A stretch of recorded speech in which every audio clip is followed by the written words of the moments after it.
میں کئی دنوں سے دیکھ رہی تھی کہ ملازمہ بار بار میرے پاس آتی تھی اور کچھ کہے بغیر ہی پلٹ جاتی تھی۔ شاید وہ مجھ سے کوئی بات کرنا چاہتی تھی۔ جب میں نے اسے 3 4 بار یہی عمل کرتے دیکھا تو ایک دن میں نے اس سے پوچھ ہی لیا کہ خیر تو ہے، کیا تمہیں کوئی بات کرنی ہے یا کوئی مسئلہ ہے؟ مجھے لگا تھا کہ شاید اسے پیسوں کا مسئلہ ہوگا، کیونکہ اکثر غریب لوگوں کا یہی تو مسئلہ ہوتا ہے کہ انہیں ہر وقت تو بس پیسوں کی ہی ضرورت ہوتی ہے۔ تو میں نے اسی لیے اس سے پوچھ لیا کہ پیسوں کی ضرورت تو نہیں ہے؟ تو کہنے لگی، نہیں بیگم صاحبہ، مجھے پیسوں کی ضرورت نہیں، بلکہ میں تو آپ سے کوئی اور بات کرنا چاہتی تھی۔ مجھے اس کے چہرے پر فکر مندی کے آثار نظر آ رہے تھے۔ میں نے اسے کہا کہ جلدی بتاؤ، مجھے ہسپتال کے لیے دیر ہو رہی ہے۔ تو کہنے لگی، میں بس آپ سے یہی کہنا چاہتی ہوں کہ آپ نائٹ شفٹ نہ کیا کریں۔ میں اس کی یہ بات سن کر چونک گئی اور ناگواری سے اسے دیکھا کہ اس کی یہ بات کہنے کا کیا مطلب ہے کہ میں نائٹ ڈیوٹی نہ کیا کروں۔ وہ ہوتی کون ہے مجھے یہ مشورہ دینے والی؟ پھر وہ مجھے غصے میں دیکھ کر بغیر کچھ کہے جلدی سے وہاں سے بھاگ گئی۔ میں نے سوچا کہ شاید میرے جانے کے بعد اسے گھر کے زیادہ کام کرنے پڑتے ہوں گے، اس لیے ایسا کہہ رہی ہے۔ خیر، مجھے ویسے بھی کافی دنوں سے اس کا رویہ کچھ مشکوک ہی لگ رہا تھا، اسی لیے میں نے سوچا کہ مجھے اس پر نظر رکھنی چاہیے اور پتہ چلانا چاہیے کہ آخر اس کے دماغ میں چل کیا رہا ہے۔ اس کے بعد میں ہاسپٹل چلی آئی۔ ویسے تو ایک عرصے سے میری دن کی ڈیوٹیاں ہی تھیں، مگر اب پچھلے 2 سال سے میں نائٹ شفٹ کر رہی تھی، اور مجھے اس میں اس لیے بھی کوئی مسئلہ نہیں تھا کہ اب تو بچے بڑے ہو گئے تھے، اور ویسے بھی میں نے ملازمہ کو فل ٹائم کے لیے رکھا ہوا تھا۔ وہ دن رات ہمارے ہی گھر میں رہے، اور شام کو تو میرا شوہر بھی گھر میں آ جایا کرتا تھا، تو اس لیے مجھے کوئی فکر نہیں ہوتی تھی۔ لیکن پچھلے کچھ دنوں سے ملازمہ کے بارے میں مجھے عجیب و غریب سے خیالات آ رہے تھے کہ کہیں وہ میری پیٹھ پیچھے کچھ غلط نہ کر رہی ہو۔ اکثر میں ساتھی خواتین کی باتیں سنتی تھی کہ ایسے ہی تو کوئی عورت اپنے گھر کو اپنی ملازمہ کے سر پر چھوڑ کر نوکری کرتی تھی، تو اس کے شوہر نے اس کی ملازمہ سے ہی افیئر چلا لیا اور چھپ کر دوسرا نکاح کر لیا۔ جب سے میں نے یہ خبر سنی تھی، مجھے تو چین ہی نہیں مل رہا تھا۔ ایک طرف مجھے اپنے شوہر پر مکمل اعتبار تھا کہ ہرگز میرے ساتھ ایسا نہیں کر سکتے، اور مجھے اس ملازمہ پر بھی اعتبار تھا کہ وہ ایک شریف عورت ہے۔ لیکن پھر میں نے سوچا کہ کسی کو بدلتے ہوئے دیر نہیں لگتی۔ میں نے اپنے شوہر اور ملازمہ پر نظر رکھنے کا فیصلہ کر لیا۔ میں صبح دیر تک سوتی رہتی تھی، اسی لیے میرے شوہر ملازمہ کے ہاتھ کا ہی ناشتہ کر کے چلے جاتے تھے۔ میں نے سوچا کہ مجھے خود اٹھ کر ان کو ناشتہ بنا کر دینا چاہیے، لیکن ساری رات ڈیوٹی کرنے کے بعد میں اتنی تھک جاتی تھی کہ اگلی صبح میری آنکھ ہی نہیں کھل پاتی تھی۔ اگلے کچھ دن یوں ہی سکون سے گزر گئے۔ مجھے بظاہر ایسی کوئی بات نظر نہیں آئی تو میں بھی مطمئن ہو گئی، لیکن پھر سے ایک دن وہ میرے پاس آ کر کہنے لگی، بیگم صاحبہ، اگر آپ میری بات مانیں تو آپ اپنی ڈیوٹی دن کے اوقات میں کروا لیں۔ آپ کے جانے کے بعد آپ کے کیے کی سزا مجھے بھگتنی پڑتی ہے۔ وہ بہت غصے سے کہہ کر وہاں سے چلی گئی، تو میں یہ بات سن کر اور زیادہ چونک کر رہ گئی کہ میرے حصے کی سزا، اس کا کیا مطلب تھا؟ کہیں وہ میرے حصے کا وقت میرے شوہر کے ساتھ تو نہیں گزار رہی؟ بس یہ سوچتے ہی میرے قدموں تلے سے جیسے زمین ہی نکل گئی۔ پھر میں نے سوچا کہ نہیں، ایسا نہیں ہو سکتا، وہ ویسے ہی کہہ رہی ہوگی، لیکن پھر بھی مجھے جاننا تو چاہیے تھا کہ آخر اس کی اس بار بار کی تکرار کے پیچھے مقصد کیا تھا کہ میں نائٹ شفٹ نہ کروں۔ یہاں تک کہ ایک دن تو میری بڑی بیٹی نے بھی دبے لفظوں میں مجھ سے کہہ دیا، مما آپ کوشش کریں کہ رات کو گھر پر ہی رہا کریں۔ میں ایک ڈاکٹر تھی، اور میں نے ساری زندگی ایمانداری سے کام کیا تھا، اور کبھی کوئی ایکسٹرا فیور یا احسان نہیں لیا تھا، اور اسپتال والے جو بھی ڈیوٹی لگاتے میں خوش دلی سے اسے پورا کرتی تھی۔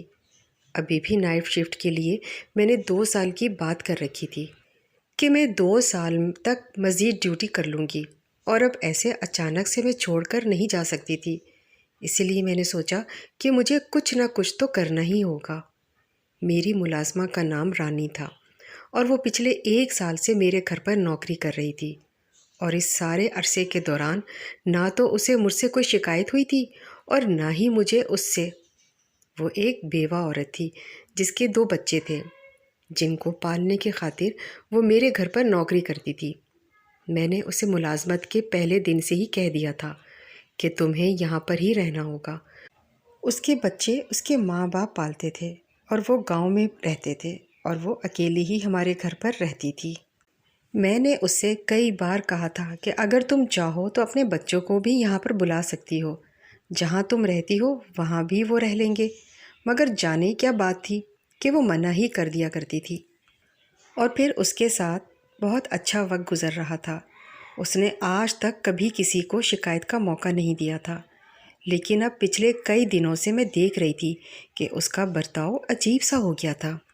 وہ بس ہر وقت مجھ سے ایک ہی بات کرتی رہتی تھی کہ میں اپنی ڈیوٹی دن کے اوقات میں کروا لوں اور رات کو گھر پر رہا کروں، مگر مجھے سمجھ نہیں آتی تھی کہ آخر رات کو ایسا گھر پر کیا ہو رہا تھا جس کی وجہ سے وہ مجھے اتنا گھبرا کر مجھ سے یہ بات کہتی تھی۔ ایک دن ایسا ہوا کہ میں آن ڈیوٹی ہی تھی کہ اچانک ایک نرس مجھے آ کر کہنے لگی کہ کوئی عورت ہے، بڑی دور سے آپ سے ملنے آئی ہے۔ میں نے پوچھا کیا وہ کوئی مریضہ ہے، کیونکہ اس وقت میری ڈیوٹی ایمرجنسی میں تھی۔ تو کہنے لگی نہیں، وہ آپ کی کوئی رشتہ دار ہے۔ میں حیران ہوتی ہوئی باہر آئی کہ میری کون سی رشتہ دار اس وقت مجھ سے ملنے ہاسپٹل آ سکتی ہے۔ میں باہر گئی تو ایک انجان عورت کو سامنے کھڑا پایا۔ میں نے تجسس اور حیرت کے مارے اسے دیکھ کر پوچھا کہ جی آپ کون ہیں اور مجھ سے کیوں ملنا چاہتی ہیں؟ تو کہنے لگی کیا آپ ہی ڈاکٹر مبشرہ ہیں؟ تو میں نے کہا جی میں ہی ہوں۔ میری بات سن کر اس نے ایک دم سے موبائل کا کیمرہ نکالا اور میری تصویر کھینچ کر بھاگ گئی۔ مجھے تو کچھ سیکنڈز کے لیے سمجھ نہیں آئی کہ میرے ساتھ ہوا کیا ہے۔ جب تک میں سمجھتی وہ بھاگ چکی تھی۔ میں جلدی سے فوراً کے فوراً اس کے پیچھے بھاگی کہ اس سے پوچھ سکوں کہ اس نے میری تصویر کیوں بنائی اور وہ کون ہے، لیکن بہت تیزی سے باہر جا چکی تھی۔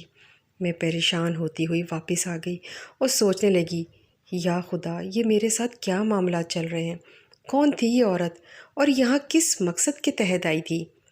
میری چھٹی حص مسلسل اشارے اشارے دے رہی تھی کہ شاید میری زندگی میں کچھ تو بہت غلط ہونے والا ہے۔ ان دنوں میں جانتی تھی کہ میں اپنے گھر والوں کو اور خاص طور پر اپنے شوہر کو بہت زیادہ نظر انداز کر رہی ہوں، کیونکہ رات کی ڈیوٹیاں ہی بہت تھکا دینے والی ہوتی ہیں اور صبح جب تک میں اٹھتی تھی میرے شوہر دفتر پہنچ گئے ہوتے تھے، اور رات کو جب میں نے یہاں پر آنا ہوتا تھا تب تک وہ آفس سے آئے ہی نہیں ہوتے تھے۔ عجیب سی زندگی ہو گئی تھی۔ کافی دنوں سے ان سے بات چیت بھی نہیں ہو پا رہی تھی۔ میں نے یہ سوچتے ہوئے ان کو کال کی کہ ملنا تو نہیں تو چلو کم سے کم کال پر بات ہی کر لیتے ہیں، لیکن ان کو مسلسل میں نے کالز کی تو وہ فون نہیں اٹھا رہے تھے۔ پھر میں نے ان کے دفتر میں کال کی تو ان کی سیکرٹری نے بتایا کہ وہ تو پچھلے کئی دنوں سے دفتر ہی نہیں آ رہے۔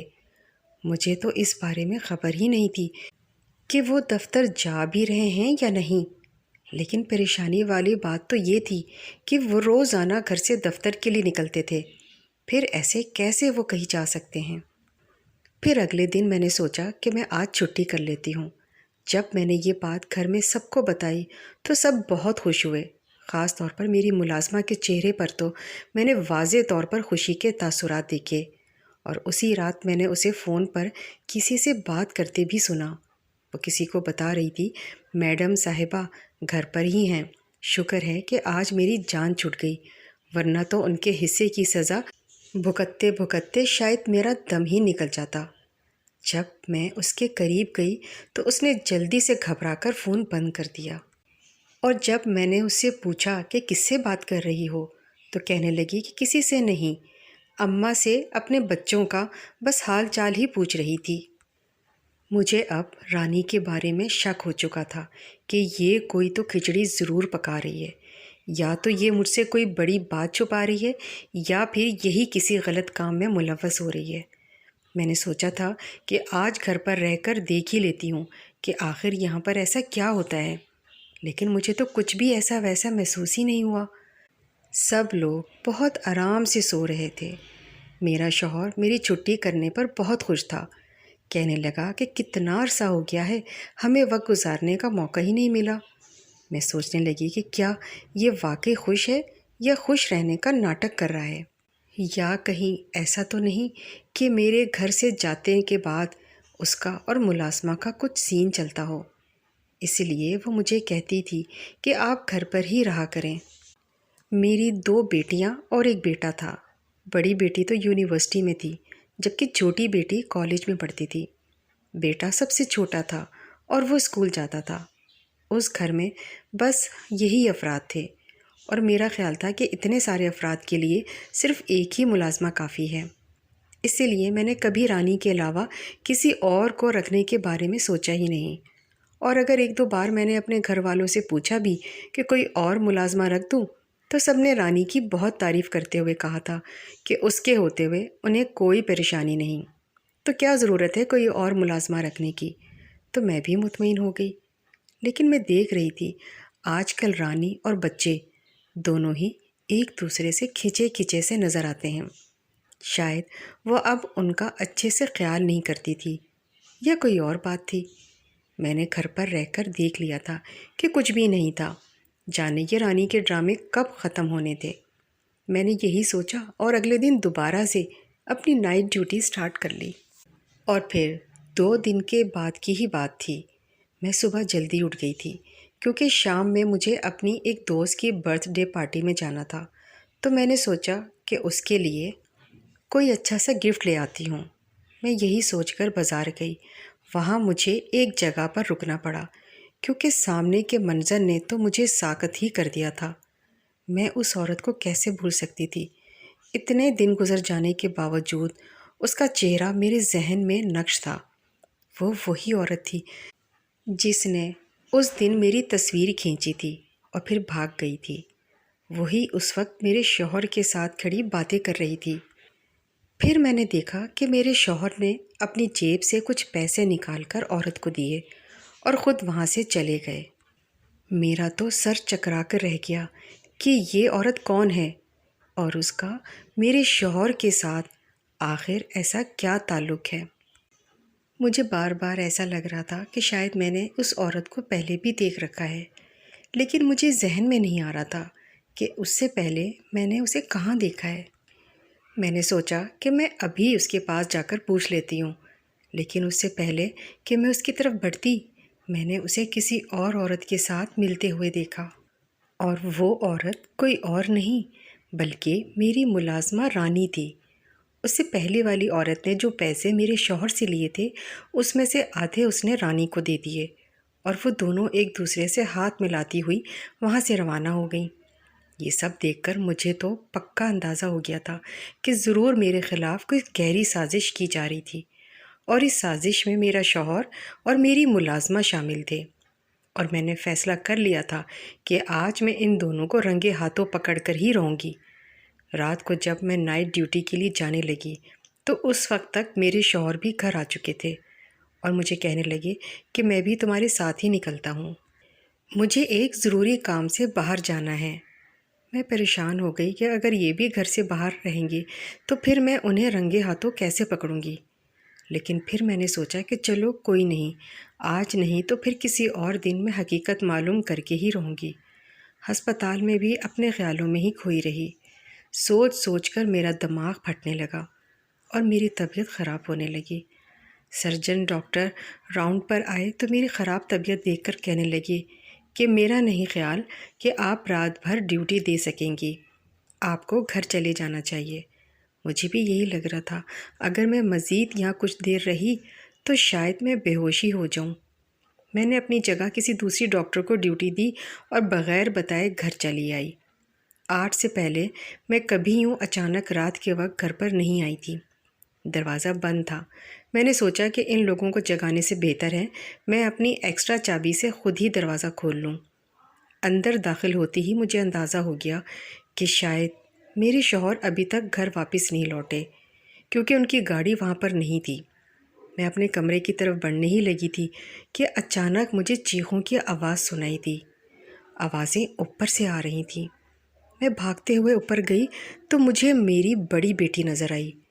وہ بھی اپنے کمرے کے دروازے کے آگے منہ پر ہاتھ رکھ کے کھڑی تھی۔ مجھے دیکھ کر وہ گھبرا گئی، اور شاید اسے یہ اندازہ نہیں تھا کہ میں گھر بھی واپس آ سکتی ہوں۔ چیخوں کی آواز ابھی بھی میری چھوٹی بیٹی کے کمرے سے آ رہی تھی۔ میں آگے بڑھ کر دروازہ کھولنے لگی تھی کہ اس نے مجھے روک لیا اور کہنے لگی، آپ اندر نہ جائیں۔ میں پریشان ہو کر پوچھا، کیوں نہ جاؤں؟ وہ چیخ رہی ہے، آخر کیا ہوا ہے؟ میں نے اسے پیچھے کیا اور ایک دم سے دروازہ کھول دیا۔